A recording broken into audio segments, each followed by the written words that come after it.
So you want to insulate your attic? It's easy with Easover. Most Irish homes are not sufficiently insulated, with up to 30% of heat being lost through the roof. One of the easiest ways to save money on your heating bills is to insulate your attic floor. You can save 20% on your annual heating bill, and in 3 years' time, you will have a return on your investment. You will also reduce your carbon dioxide emissions, and because Easover has been awarded the highest award for indoor air quality, you will have a healthier indoor environment. Easover gives you 3 great reasons to use the G3 Touch Mineral Wool Attic Insulation range. Great performance, gentle to use, and good for the environment. For the best results, we recommend our Easover Space Saver range of attic floor insulation and heat shield, our premium performance roll specifically designed for topping up your attic. Before you begin, think safety first. Make sure you have a secure stairs or ladder to your attic. Use a board or plank to stand on.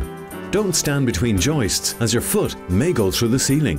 Make sure you wear the correct clothing, including a face mask and gloves. You will need a lighting source in your attic, but if you have run a cable, please make sure that it's secured and doesn't cause a trip hazard.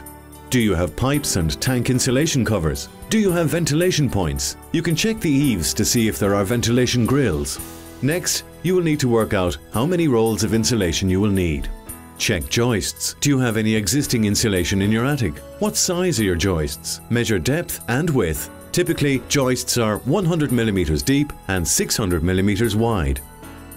Measure the width and depth of your house and log on to www.easover.ie to use our handy insulation calculator.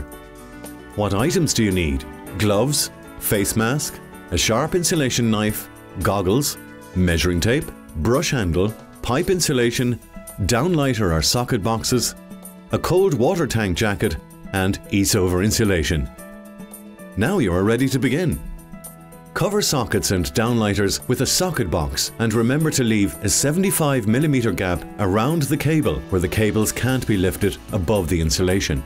For the first layer of insulation, lift your insulation through the attic hatch but keep the packaging on. Cut the insulation to match the width of your joists. And starting at the end furthest away from the attic door, simply roll and friction fit between the joists. Use the handle of a brush or something similar to push the insulation into hard-to-reach places, but take care not to compress the insulation. Leave a gap of approximately 50 mm at the eaves for ventilation. Once the first layer is completed, you should put on the tank cover and make it secure with tape. Put on the pipe covers, sealing with the tape, for example, Vario Multi-Tape SL. Don't put insulation under the water tank. It's a good idea to put a walkway to your tank. You can do this by securing timber across the joists. Lay insulation between them before laying a walkable wood board on top. The next stage is the top-up layer. Open the heat shield roll and roll it out in the opposite direction across the joists. Make sure that there are no gaps. Your attic hatch can be simply insulated by making a bag filled with insulation. For example, you can use Vario membrane filled with leftover insulation. A draft seal tape can be applied around the door surround to create an airtight seal. Exit carefully and adjust the bag into the right place. Your attic is insulated. You can download our checklist on www.easover.ie or pick one up from your local builder's merchant.